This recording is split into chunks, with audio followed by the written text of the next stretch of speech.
What posts did you see among the 24 social media posts that went way too far and is not legitimately okay to be included as just being critical to the government? Ano ho yung kanyang post na hindi na po tama?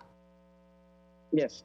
Well, if we were to take a look at the minutes of the adjudicatory hearing, the respondent didn't make any denial about posting those social media posts.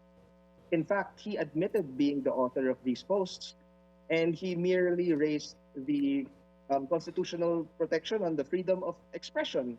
That is why all these 24 posts were requested to be taken down Yeah.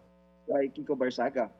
Tulad ng sabi niyo po, Ma'am Pinky, yun, yung lewd posts na pinapahiya ang dignidad ng ating kababaihan, Okay. wala naman po yung kinalaman sa trabaho namin as congressmen. Ostentatious displays of wealth, wala rin yung kinalaman. When it comes to criticizing the government, for example, kapag meron kang insinuations na susunugin yung house, hindi po yan constructive political criticism.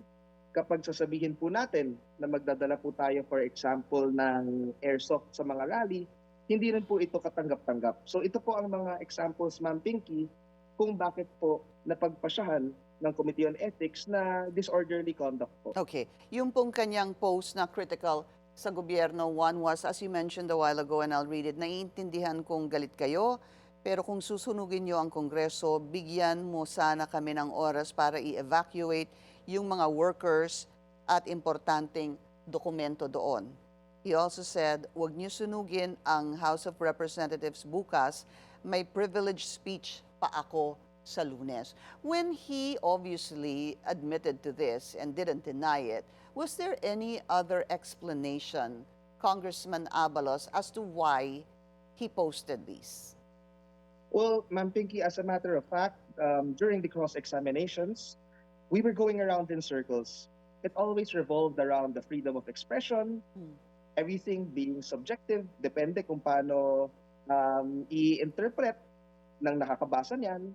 Pero para sa amin po, Ma'am Pinky, when you are an elected public official, you are held to a higher standard. Yung ordinary citizens are afforded a wide latitude in the exercise of the freedom of speech. Rightfully so, and we must protect that and defend that at all times. If you're an elected public official, all of our words, all of our actions, they carry weight and authority, and they may have political and legal consequences. That is why we must be cautious and we must be respectful of the code of conduct.